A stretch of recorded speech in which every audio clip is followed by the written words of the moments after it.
Wala nang 20 oras bago dumating ang pangalawang sakuna. Sa madaling salita, yun na lang oras na natitira para sa atin. Kung mananatili pa tayo bago dumating yon, katapusan na nating lahat. Kailangan natin marating ang Zeburi bago maubos ang oras natin dito. Pero, paano nga tayo makakarating doon? Imposible. Kahit sa tubig, masayang papawid pa. Walang bang makakalampas sa sobrang lakas ng alon?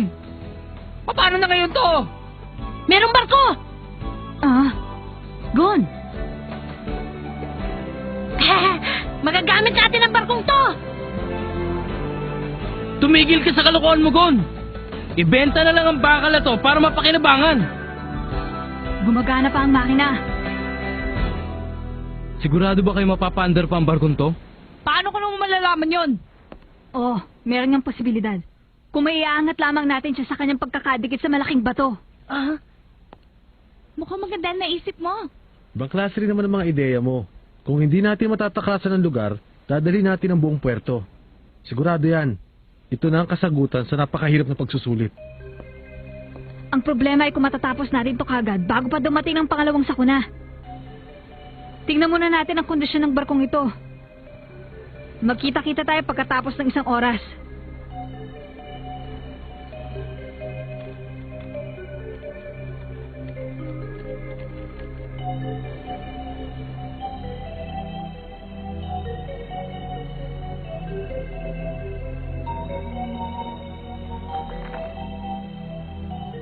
Yan ba ang blueprint ng barko?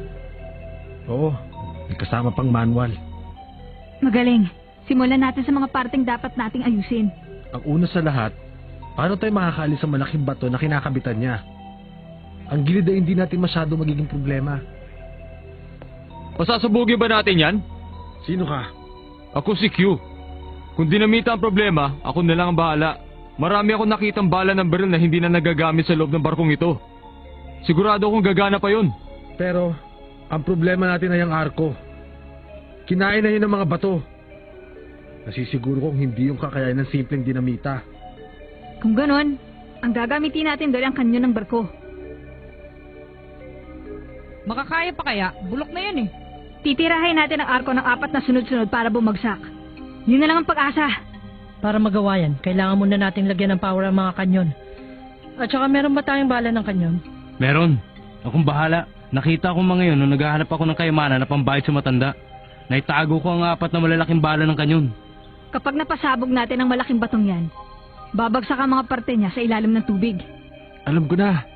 Ang pwersa ng tubig sa dagat ang magtutulak sa barkong ito para umangat at tumiwalay sa bato. Para magawa natin ang mga yan, kailangan natin mapatakbo ang makina. Saan ba yung nakalagay? Dito. Kaya lang ang daan papunta dyan binahana. Kung dadaan kami sa air duct, mararating namin yan. Ayos na. Kami na ni Poker lang pupunta. Meron akong iniisip. Kung papupuntahin kaya natin ang mga tubig doon sa warehouse para magamit natin pampabigat, alam kong hindi balanse ang barko. Dahil ang kalahati, sa bandang harapan, ay ginawa ng hotel ng 2 matanda. Kaya siguradong masabigat ang banda roon. Sigurado ring nababaluto na ng damo ang hélice nito. Pasabugin natin ang kisame ng warehouse. Nang sa gayon ay makapasok ang tubig sa loob. Kami na ni Kilo ang bahala sa hélice sa ilalim ng tubig. Di ba? Ano? Delikado dun! Ayoko! Kaya mo yan! Okay? Ano pa nga bang magagawa ko? Yun ang mga problemang pinag-iisipan ko. Kailangan pa rin bantayan ang gagawin nila. Aabot kaya bago dumating yung isa? Kailangan umabot. 24 tayong mga aplikanteng nandito ngayon. Kailangan natin magtulungan para malutas ang problema. Ito na lang ang paraan para marating natin ang isla ng Zeburi. Ayos! Kailangan na simulan. Mga kasama, tayo na! Tingnan mo nga naman, natataranta silang lahat.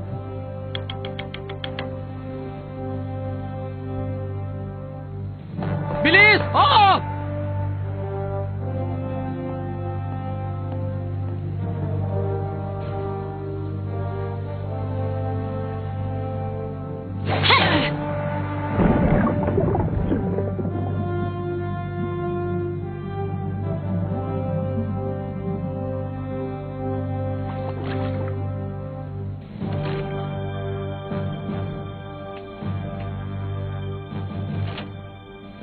Grabe ka! Kumusta? Alam mo ba kung paano gamitin ang kanyon? Wala pa naman kami nakikita malaking problema dito. Sa tingin ko, gagana pa ito kahit kalawangin na. Sandali na lang. Napag-aralan ko na rin kung paano ikarga mga bala ng kanyon. Mabuti naman. Ang gagawin na lang namin ay karga mga bala nito. Si Leorio kaya, sigurado ba siyang nahanap na niya mga bala ng kanyon? Dahil dito wala na kami makita kahit anino ng bala.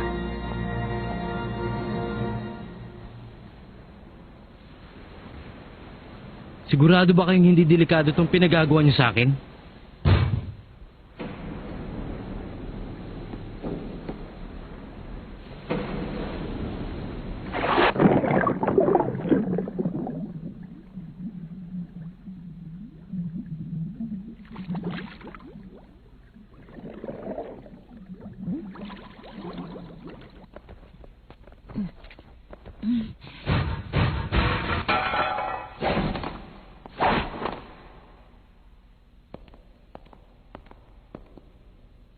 Ang steam turbine engine. Meron pa kayong sapat na krudo? Kapag napaandar natin yan, sigurado ako makakaalis na tayo sa lugar na to.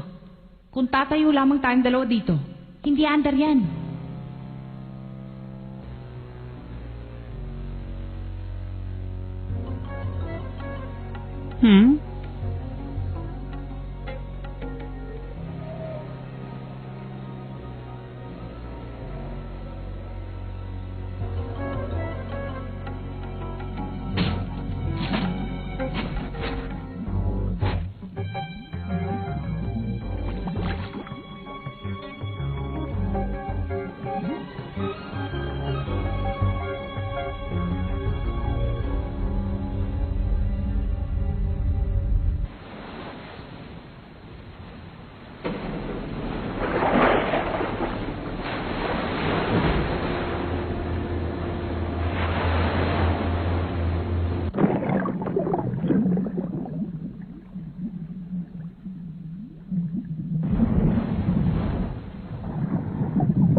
Tunay na gold coin to.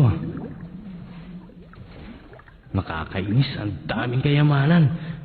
Pero sa pagkakataong ito, mas mahalaga pa sa kanilang bala ng kanyon.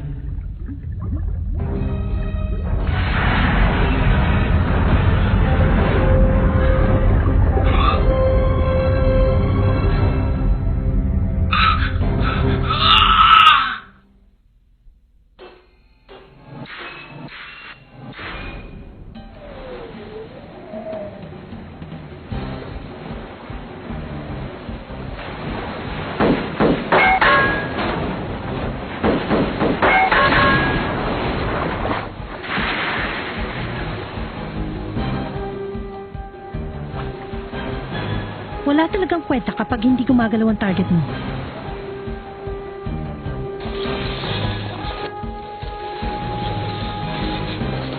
Salamat! Sapat na mga bala ng kanyon na yan. Hilahan niyo na si Leorio. Sumasama na ang panahon. Anong sabi mo?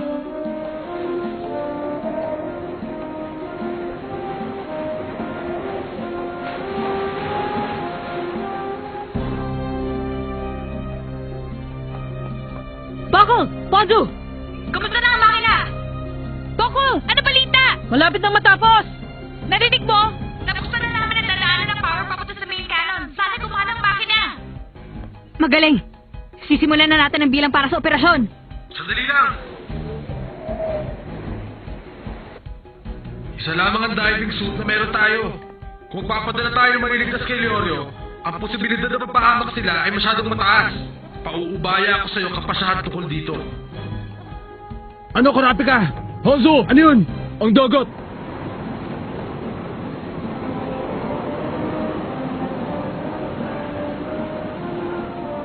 Magsisimula na! Natapos na namin! Salamat naman. Nandito na ba lahat? Nasa si Leorio. Ha? Na naman! Wag! Hayaan na lang natin siya sa sitwasyong ito. Kulit talaga! Marami pa tayo ibang dapat gawin. Kailangan ko ang tulong mo. Kurapika, narinig mo ba ako?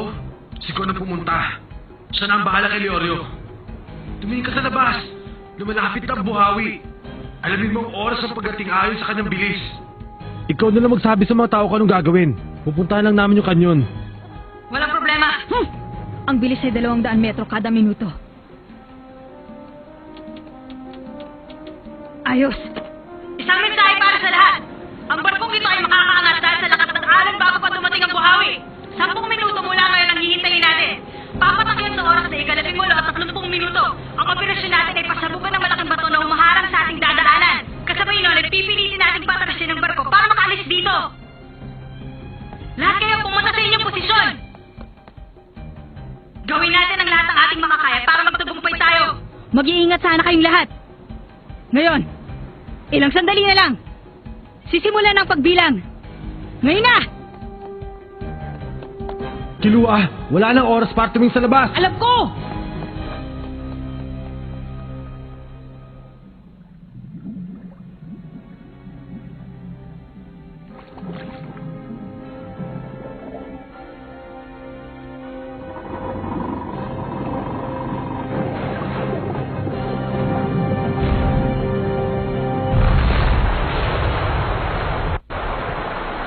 Itong warehouse, wala nang problema. Maayos ang daloy ng tubig papasok dito sa loob. Sigurado wala nang problemahin sa pagtakbo ng barko. Magaling kung ganon. Pumunta ka na muna ngayon sa engine room. Boko, kamusta dyan? Sa ngayon ay naayos ko na ang 4 na turbina. Meron ng 12 boilers ang umaabot sa critical na pressure. Iko-connecta ko na lahat ngayon.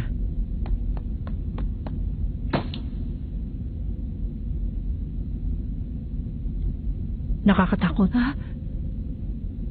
Isang chance lang ang meron tayo.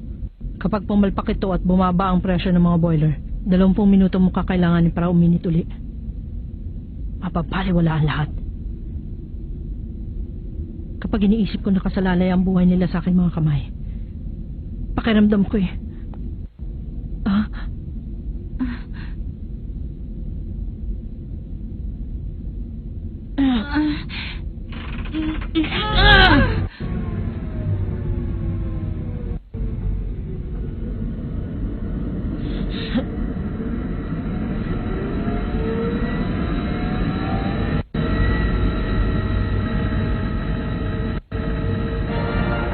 Umadam na makina. Magagamit ng kanyol. Ikaw muna bahala. Sige. Gumagana na ang 4 na makina ng barko. Ngayon ay maaari na natin gamitin ng kanyon dahil makakargahan na ang sapat na kuryente. Buksan na ang dadaanan. Roger! Diyan muna kayo hanggang mapaandar natin ang barko. Switchboard position! Simulan niyo na karga ng kuryente ang mga kanyon. Buksan ang circuit A, B, at C. Isarado ang iba. Maliwanag!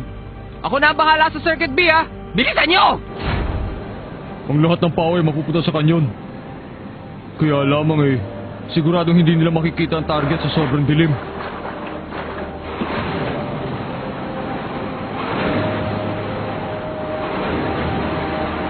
Sige, lumakas ka pa hanggang gusto mo. Sigurado makakalis kami sa lugar na to.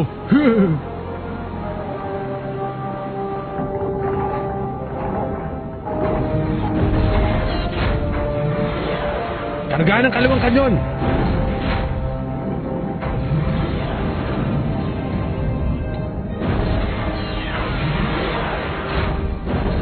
Nakahanda ng lahat. Kompleto ng pagkarga sa kanan. Ayos! Itutok na ang kanyon!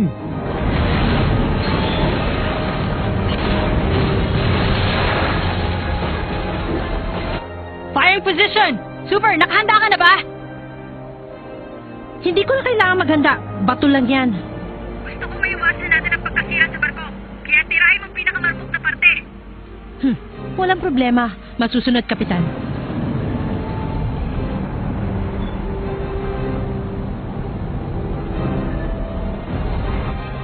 Pwede na ba to? Hintayin mo ang hudyat ko.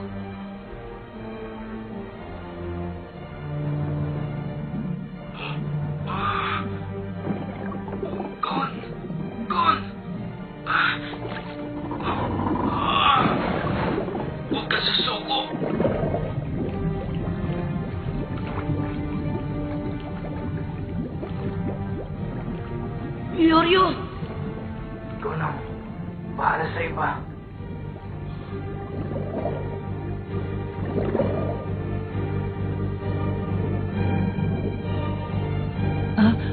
Aldo! Si Tommy to! Ano nangyari? May butas ang unang kanyon. Kapag nabasa ang pulbura, imposible na makatira. Kurapi ka! Hindi na natin pwedeng patagalin. Tirahin ang bato! Kurapi ka! Nakikinig ka ba? Kurapi ka! Parating na si Gon! Bitbit si Leorio! Talaga? Ayos! Makinig kayong lahat! Ititira natin ang kanyon sa loob ng 30 segundo! Ang target ay ang arko! Direksyon, 12 o'clock! Mga 200 metro! Ihandaan nyo ang 4 na kanyon sa pagtira. Pagkatapos ay palitan kaagad ng bala. Maghintay lamang na 40 segundo. Pagkatapos ay tumira ulit. Hindi tayo titigil sa pagtira hanggat hindi tayo nakakalabas. Bakit? Hindi ako nagkakamali. Kaya huwag kang mag-alala.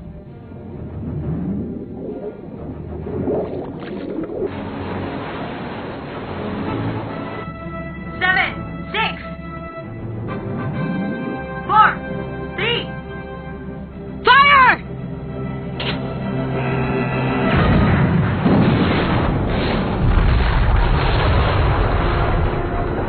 Tingnan niyo kung may nasira sa inyong posisyon. Kayong mga nasa kanyan, maganda sa pangalawang pagtira.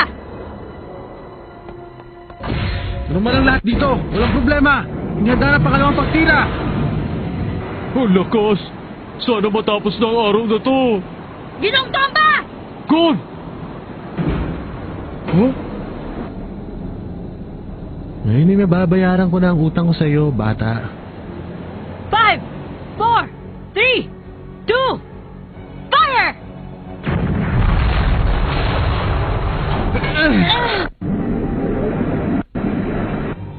Umiikot na nga, LC. Magaling kong ganon. Gagamitin natin ang pwersa ng pangatlong tira para makalis na tayo sa batong ito. Maganda sa pagtira! Fire!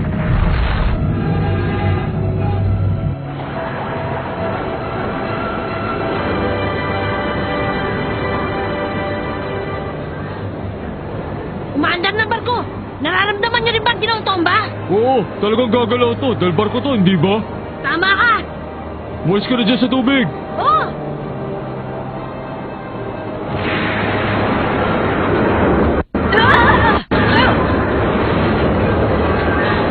Ayos ka lang ba? Wala si Gon! Ano? Kurapi ka! Ano nangyayari dyan sa taas? Dalak sa puwersa yun, sigurado bumangga tayo sa isang malaking bato. Kurapi ka! Hindi na mapipigilan ang pagbabago ng direksyon ng barko. Baka bumalik na tayo. Minisip ko ibang para matigil to. Kurapi ka! Sumagot ka! Hanzo, tirahin mo ang buhawi. Ano? Magagamit natin ang puwersa ng pagsabog para umatras. Pwede rin may ibang direksyon ng buhawi. 2 ibon sa isang bala. Sige, susubukan ko. Si Super! Mas maganda yung naisip niyang ideya kaysa bumaril ng batong hindi gumagalaw.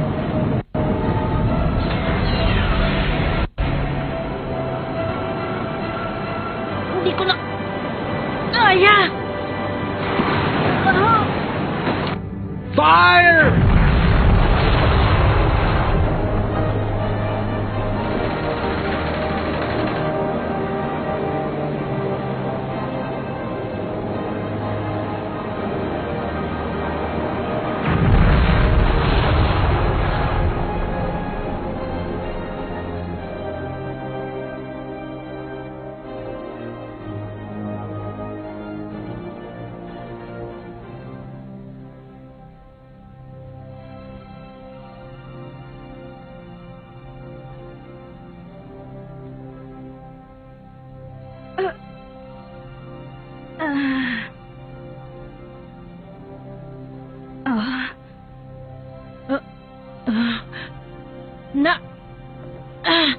Magandang umaga. Kilua! Bakit nandito na ako? Ha? Tinangay ka ng malakas na alon, tapos sumabit ka doon sa bakal. Sumabit ako, pero may... Kalimutan mo na yon. Tingnan mo.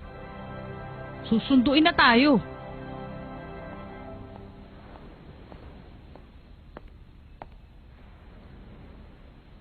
Magaling ginawa nyo.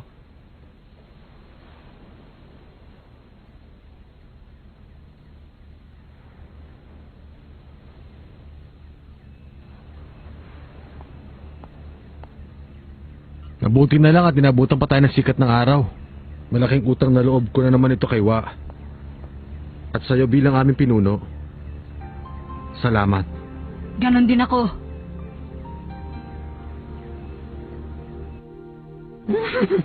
Mahuhusay talaga mga aplikanteng ito. Hindi ko akalaing malalampasan nila ang espesyal na pagsusulit na ibinigay ko sa kanila. 24 ang nakapasa.